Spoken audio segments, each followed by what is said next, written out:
Hi, this is Nicholas Bell with Ion Cinema, here to review The Stand-In, the sixth film directed by Jamie Babbit, which will be released courtesy of Saban Films on December 11, 2020. So of course, Jamie Babbit, her directorial debut was 1999's But I'm a Cheerleader, which is a queer comedy classic. She went on to do a film that, her sophomore film, I'm actually quite a fan of, called The Quiet, which if you've never seen it and you kind of like campy cult thrillers, I definitely suggest checking that out. The Itty Bitty Titty Committee, Breaking the Girls with Agnes Bruckner and Madeline Zima back in 2012, and her last film was Addicted to Fresno in 2015. She's done a ton of directorial guest spots on an amazing number of television series, which I think explains why there are so many notable people that she's amassed in the periphery of the cast of this film, which really stars Drew Barrymore in two roles, kind of three. She makes a cameo as a third character, playing a famous comedic actress named Candy Black, who's kind of a mess. She's a drug addict, but and has some anger management issues, but was a carpenter who was able to spin a career that's kind of Melissa McCarthy-ish, as in she's always called to do the same thing over and over again in all of her films and use the same catchphrase, "hit me where it hurts." We meet her showing up on a film set, being difficult, and a production directed by Holland Taylor, and her agent, played by TJ Miller, are having a hard time getting her to set.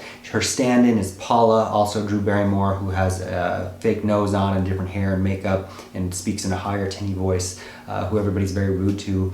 An incident on set where basically Drew Barrymore blinds Ellie Kemper, kind of accidentally, ruins her career indefinitely, and she goes into her mansion outside of New York City and holes up for 5 years.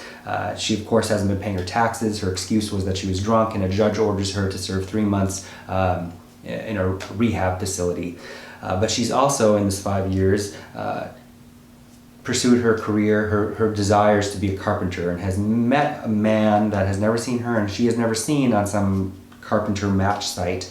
And she is told by him that if she can't speak to her for 3 months, their relationship is no longer. And she really appreciates that this man wants nothing more but than to be involved with her without knowing who she is. So she gets her agent to call Paula, the stand-in, who's now living in her car, to stand in for her in this rehab facility. And the deal that Paula spins out of that is, I get to pose as you and reap a percentage of the profits, which ends up with her getting out of rehab early and going on an apology tour where she becomes the talk of the town again.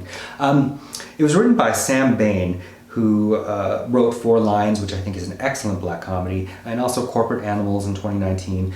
This feels like a vague All About Eve riff, which doesn't quite work because neither Paula nor Candy are likable people. And also, I do give kudos to Paula and Candy looking different, but there's never really a transformation that suggests this is in any way real about how people would react to Paula as a glowed up Candy Black. In fact, I think Paula almost kind of looks like a dowdy Olivia de Havilland a little bit.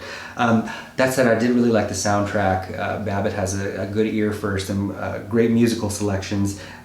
It just really should have been a lot darker, with all the catfishing and gaslighting going on.